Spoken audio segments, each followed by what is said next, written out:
that makes many angry and frustrated: hospital parking charges. So we investigated it further and can reveal some of the NHS trusts that charge the most. Now, one of them is Cambridge University Hospital Foundation Trust. That charges £2.60 for the first hour of parking. The Northern Lincolnshire and Goole Hospitals Trust charges £2.50. But the highest fees were found in London. The Royal Free Trust charges £3 an hour for every hour. That's what drivers there had to say.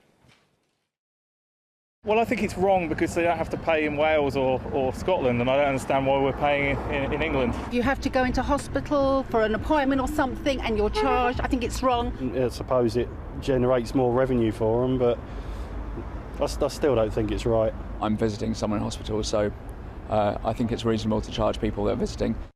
Well, one viewer who contacted us was Ness Stoker. She's a full-time carer for her mum Barbara and has spent hundreds of pounds visiting her sick parents, both of whom were in hospital at one time.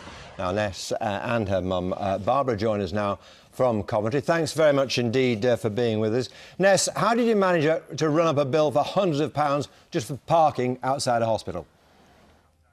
Yes, well, generally I had both parents in hospital at the same time. My dad had cancer and my mum actually had an angina attack at the same time. So I had both parents and I was having to stay in A&E with mum for quite a long time before they could move her to a ward, and I was obviously coming home and checking the house and going back again. So it meant two lots of fees within a short space of time in the whole day.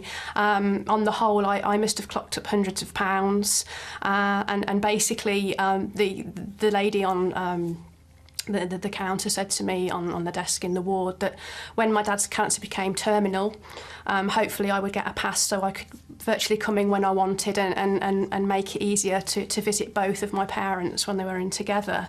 Unfortunately, that didn't happen, and we were obviously left with quite a hefty bill to pay when we came out, and also had to go back and pick mum up, and of course it was separate trips, and then take mum back into hospital to see dad. Sure.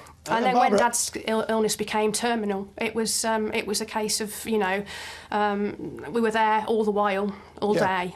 I've done it myself. Both my parents, unfortunately, died in hospital after months of care. I know how you feel. Sorry, Barbara, how did you feel knowing she was having to spend all this money to come and see you?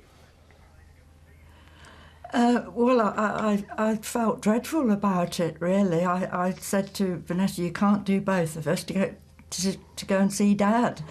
But they were very good in hospital that they took me down in a wheelchair to see my husband. And but then again, I didn't want Vanessa worried. I'm sure you didn't. Understand. I'm sure you didn't. Just briefly, Ness, what do you think should be done for people like yourself who have to make so many visits to hospital and for whom it costs so much money? I think it's so important for the government and politicians to recognise that we do save the country a lot of money, and to be exempt from it would be amazing. I mean, that would be a massive, with the cost of living, that would be wonderful. Obviously, if they can reduce the prices, that would be an enormous help as well. And I think if you're a registered carer, as I am, and have been for 5 years, I think if you've paid money into the system and worked all of your life, and you've taken the time to be responsible and look after your parents and your family, you know, that would be a massive boost with the cost of living now, and I think it generally needs to be looked at. A reduction but exemption would be fantastic. I'm sure many people would agree with you. Ness and Barbara, thank you both very much indeed for joining us. Well, we're joined now by Julian Manning from the health campaigning group 2020 Health. I mean, it's awful that a caring daughter like Ness should be penalised in a way for dutifully visiting her beloved parents. And it's awful that poor Barbara should feel worried about being ill and that her daughter's got to pay those fees. Something is not right, is it? You're right. I think, you know, this feels to me a bit like Groundhog Day. We keep coming back to this subject, and the reason is... Because people are very cross about it. Absolutely, and because hospital trusts aren't explaining why they've got hospital charges in the first place. And but to say, you know, there is absolutely no excuse for extortionate charges at all. But hospitals do need to cover their costs, and if they're spending money on the car park and providing car park facilities, that's less money to spend on patients. There So should it be a goes sign-up. back into actual hospital care, because I think the suspicion is that there is some private company benefiting from this. You know, I think you're right, there is that suspicion, and it's not at all clear where the money is going. So hospitals need to do a lot more about communicating with their patients where the money is going, you know, running the car park, you know, and any excess, where does that go? Does it go into the hospital, you know, care for patients? I've no problem with hospitals charging for parking, you know, because their budgets have been cut back. They arguably, a lot of them need the money. My argument is with some of the companies they employ to enforce that parking. You're with your mum, you're with your dad, the consultant's on the way, oh, he'll be here in a minute, he's not there in a minute, he's there in 20 minutes, you go back and you've got a parking ticket, and there's no understanding, there's no concession made for the fact that you can't just run in and out of a hospital to feed the parking meter when you're looking after a sick or dying patient.